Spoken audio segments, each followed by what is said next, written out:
और कोरोना से जुड़ी एक अहम खबर जो हमारे सहयोगी रवीश रंजन शुक्ला ने आज दिखाई, तो रेमडेसिविर जो दवा है उसकी ब्लैक मार्केटिंग, कालाबाजारी हो रही है। इसके कुछ अहम पहलू आपको बता दें। एमआरपी से कई गुना ज्यादा में मिल रही है। अगर इसका दाम है 5,400 की डोज, तो ये 15 से 16,000 रुपए में बिक रही है। भारत में केवल 20,000 डोजेज इसकी बची हैं। दवा की ज्यादातर डोज निजी अस्पतालों के स्टॉक में है। दिल्ली के आरएमएल जैसे अस्पतालों में भी नहीं मिल रही है ये दवा।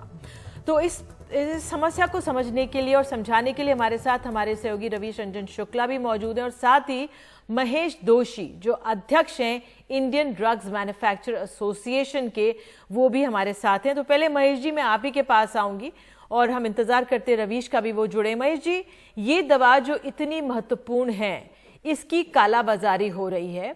बहुत मुश्किल से ये दवा मिल सकती है, सरकारी अस्पतालों से तो नदारद है। क्यों इस तरह की स्थिति? हेलो जी, या I am audible?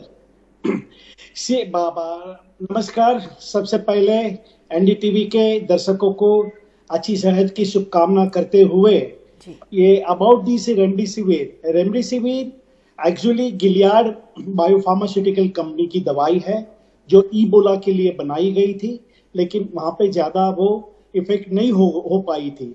But after SARS और मर्स के लिए ये दवाई का उपयोग हुआ था और फिर यहाँ पे क्लिनिकल ट्रायल होने के बाद इट्स काफी पॉजिटिव क्लिनिकल स्टडी के रिपोर्ट मिले हुए हैं। सो मुझे लग रहा है कि ये दवाई गेम चेंजर भी हो सकती है। अब रही बात आप जो बता रही है काला बाजार की, सी एग्जैक्टली द फार्मास्यूटिकल कंपनी जो है उनका रोल कहीं पे नहीं रहता है। ये मेडिसिन डिस्ट्रीब्यूशन में जाती है और डिस्ट्रीब्यूशन लेवल से कभी कभी ये बातें होती होगी। सो काफी डीसीजीआई और एनपीपीए और सभी अथॉरिटी काफी अलर्ट है इनके प्राइस के लिए। एक छोटी सी कंप्लेंट मिलने पे भी government of India is working very proactively for the pricing. और मैं एक बात आपको बताता हूं कि ये प्राइस जो है वो काफी रिजनेबल है इंडिया में और ये कालाबाजारी नहीं होनी चाहिए। अब 2 कंपनियों का प्रोडक्शन चालू हो गया है। अब सिप्ला का फर्स्ट लोड जो 10,000 वायल का 14 दिन के बाद जो मटेरियल उनकी बाहर आएगी, 10,000 डोज मार्केट में आएगा। 9 तारीख को additional 10,000 doses will come. So Hetero and Cipla दोनों की मटेरियल आने के बाद मुझे लग रहा है कि सप्लाई ईज हो जाएगी, तो ये जो नेगेटिव फैक्टर है वो काम नहीं कर पाएंगे। बिल्कुल। दोशी जी, आप कह रहे हैं कि 1-2 जगह से ऐसी प्रॉब्लम आई होगी कालाबाजारी की। रवीश हमारे साथ जुड़ गए हमारे सहयोगी। रवीश, आप बताइए ग्राउंड रियलिटी क्या थी? रिपोर्ट दिन भर चली है, लेकिन इस समय मैं आपसे सुनना चाहती हूँ, क्या आपने पाया, किस तरह से कालाबाजारी हो रही है इस दवाई की? जी देखिए निधि, इसके जो भुक्तभोगी हैं वो हम लोग खुद रह चुके हैं। हमारे एक मीडिया के साथी को जो कि सरकारी हॉस्पिटल में भर्ती था, कोरोना से संक्रमित था, लास्ट मोमेंट पर आरएमएल के डॉक्टरों ने कहा कि उसको जो है वो रेमडेसिविर दवा की जरूरत है, आप लोग तुरंत जो है वो मंगवाइए कहीं से। तो हम 3-4 रिपोर्टर जो है वो तमाम सारे लोगों से हम लोगों ने संपर्क किया।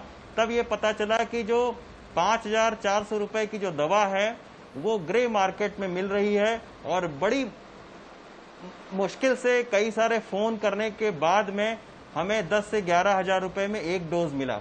तो इसके भुक्तभोगी हम लोग खुद रह चुके हैं। जब हमने इस पर और अपनी तरफ से जो है वो बात पता करने की कोशिश की कि आखिर ग्रे मार्केट में क्यों इस दवा की कालाबाजारी हो रही है, तब ये पता चला कि दिल्ली और मुंबई जो 2 बड़े महानगर हैं उनमें प्राइवेट और सरकारी डॉक्टर इसे आपातकालीन दवा के तौर पर इस्तेमाल कर रहे हैं। अगर कोई मरीज ऑक्सीजन पर है और वो पैसे वाला है और अगर डॉक्टर को लगता है कि चूंकि आपातकालीन जो भी दवा होती है तो मरीज को बचाने के लिए डॉक्टर हर संभव कोशिश करता है, तो डॉक्टर प्राइवेट और सरकारी दोनों ही डॉक्टर इस दवा को रेकमेंड करते हैं। लेकिन सबसे बड़ी दिक्कत ये होती है कि दिल्ली के कुछ बड़े प्राइवेट हॉस्पिटल्स के पास में ये दवा है तो वो अपने हिसाब से उस दवा को दे देते हैं।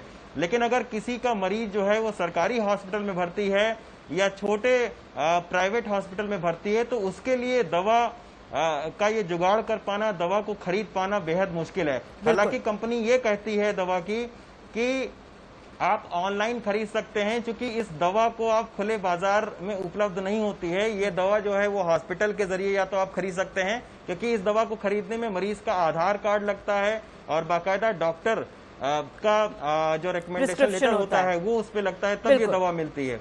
लेकिन सवाल ये जी बिल्कुल आपने ये तथ्य सामने रखा कि इसको आसानी से खरीदा नहीं जा सकता। महेश जी, जब ये दवाइयां जाती हैं, क्योंकि आप हेड हैं, आप हमें बता सकते हैं सिर्फ सरकारी अस्पतालों में क्यों नहीं जा रही, ये सिर्फ प्राइवेट अस्पतालों के पास ही क्यों है? और वो भी सिर्फ 2 शहर, अगर हम कहें दिल्ली और मुंबई, जो हमारा पूरा देश है, ये छोटे और शहर हैं, क्योंकि ये बीमारी का तो फैलाव पूरे देश भर में है, तो उनके पास, वहां के ड्रग डीलर्स के पास क्यों नहीं? निधि जी, ये दवाई अप्रूवल होने में अभी रिसेंटली ये दवाई अप्रूव हुई है 21 जून से, यानी प्रोडक्शन कम था या आप बता सकते हैं नहीं था। ये जो कालाबाजारी जो हो रही थी वो that was not according to me, ये इंडियन दवाई उद्योग से नहीं बनती थी, बांग्लादेश से और कहीं और से भी ये दवाइयां आती थी इंडिविजुअल प्रिस्क्रिप्शन पे। वो यानी there will be some black spot होंगे जो ब्लैक मार्केटिंग करते होंगे। मैं आपसे एक उल्टा हमारा एक अनुभव बताना चाहता हूं कि एक मिस्टर धर्मेश शाह करके है बीडीआर वाले, जो मुंबई में कॉम्पनसेटरी ग्राउंड पे आफ्टर फुलफिल, जब डॉक्यूमेंटेशन सब पूरे होने के बाद वो ये इंजेक्शन फ्री ऑफ चार्ज भी दे देते हैं। यानी गवर्नमेंट इस प्लान कर रही है अपनी अपनी अस्पताल में ये मेडिसिन खरीदने के लिए। थोड़े दिन पहले ही हमने सुना था महाराष्ट्र गवर्नमेंट जो ये रेमडेसिविर खुद प्रोक्योर करने वाली है और अपनी सभी अस्पतालों में देने वाली है। बिल्कुल, यानी ये जो ब्लैक जी जो आप ये बात बता रहे हैं, ये भी जिस तरह से सिप्ला भी सोमवार को 4000 आ जाएगी, जो सिप्ला की दवाई है वो 4000 रुपए में मिलेगी। कोविफॉर है हेट्रो फार्मा की, वो भी हमारे यहाँ है। अब खबर तो ये आई थी किस तरह से रेमडेसिविर को अमेरिका ने तो सारी जो दवाई है पूरी दुनिया भर की अपने पास ले ली है, उन लोगों ने रख ली है, और हमारे पास सिर्फ 20,000 गोलियां बची हमारे देश के पास। बट सर, मेरी जो चिंता, जो मुश्किल ये है कि जब दिल्ली में इसकी तरह से काले बाजारी हो रही है, मुंबई में से दिल्ली में प्राइवेट अस्पताल में इस्तेमाल हो रहा है, तो जो हमारा पूरा देश भर में अगर इसकी जरूरत है या इससे जान बचाई जा सकती है, हालांकि जितनी भी क्लिनिकली प्रूवन होगा या नहीं होगा, तो ये तो किस तरह से कमी को हम पूरा करेंगे? निधि, एफडीए काफी अलर्ट एजेंसी है। ऐसी का बातें अगर कभी किसी को पता चले तो मैं रिक्वेस्ट करता हूं कि एफडीए को तुरंत इन्फॉर्म करिए। एफडीए उसका रास्ता निकालेंगी और जो राइट डिस्ट्रीब्यूशन चैनल है वो राइट डिस्ट्रीब्यूशन चैनल से दवाइयां सभी को मिलेगी। ये शुरुआत का काल था कि जबकि दवाई की थोड़ी शॉर्टेज थी, क्योंकि अप्रूवल मिलने में 21 जून हो गई और अप्रूवल देर हुई। उसके पीछे भी डीसीजीआई का बड़ा रीजन है, क्योंकि ये इंजेक्टेबल है तो इनकी ऐसे भी देखनी पड़ती है, ये स्टेराइल प्रोडक्ट है तो पेशेंट के लिए कितनी सेफ है वो सब स्टडी होने के बाद। और मैं बताऊंगा, लेकिन सर सप्लाई सिर्फ प्राइवेट अस्पतालों को हो रही है और हमारे सरकारी अस्पतालों को हो रही है, ये भी तो, इस पे तो आप जवाब दे सकते हैं ना?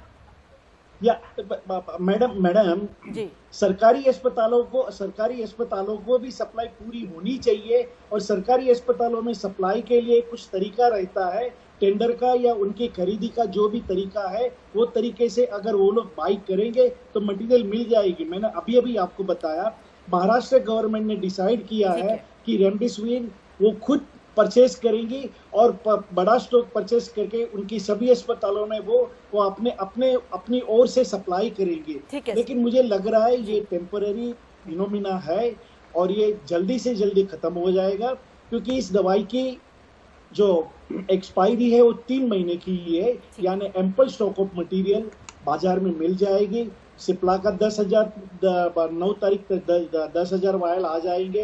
बाद में दोनों कंपनी का मिला के मेरे हिसाब से 20,000 वायल एवरी वीक मिलेंगे। तो ये रवीश, आपको लगता है कि जब ये नई दवाइयां आ जाएंगी उससे परेशानियां तो जाहिर है कम होंगी, लेकिन जिस तरह से हमारे सरकारी अस्पतालों में नहीं पहुंच रही हैं और जिस तरह से दोषी जी कह रहे हैं कि भाई पहुंच सकते थे अगर सही टेंडर से अप्लाई करता, आपकी क्या राय रवीश? आज देखिए, इस दवाई को प्राप्त करने के लिए सबसे पहले जरूरी यह है कि इस दवाई की प्री बुकिंग होती है। प्री बुकिंग का मतलब है कि पैसा पहले आप जमा करिए और उसके बाद में ये दवाई आपको सप्लाई होती है। तो इसी के चलते प्राइवेट हॉस्पिटल ने पैसा पहले जमा किया, उनके पास में ये दवाई आ गई। सरकारी हॉस्पिटल में दवाई अब तक इसलिए नहीं पहुंची है क्योंकि इनके टेंडर की प्रोसेस एक बहुत लंबी प्रोसेस होती है और ये लोग पहले पैसा नहीं देते हैं बल्कि सप्लाई होने के बाद में देते हैं। तो अब कहीं ना कहीं सरकार को ये देखने की जरूरत है कि अगर ये लाइफ सेविंग दवाई है तो इसको आप उस तरीके से टेंडर की प्रक्रिया में बदलाव करें ताकि ये दवाई सरकारी हॉस्पिटल में उपलब्ध हो सके और जो लोग इसको खरीद सकते हैं वो लोग अपने परिजनों की जान बचाने के लिए इसका इस्तेमाल करें। ये सरकार को सुनिश्चित करना चाहिए। महेश जोशी जी, आप आए, बहुत बहुत शुक्रिया। रवीश, आपका भी बहुत बहुत धन्यवाद। और हमें उम्मीद रखनी चाहिए कि जल्द और ऐसी दवाइयां आएंगी जो कुछ सहायक जरूर साबित होंगी कोरोना से मुकाबला करने में।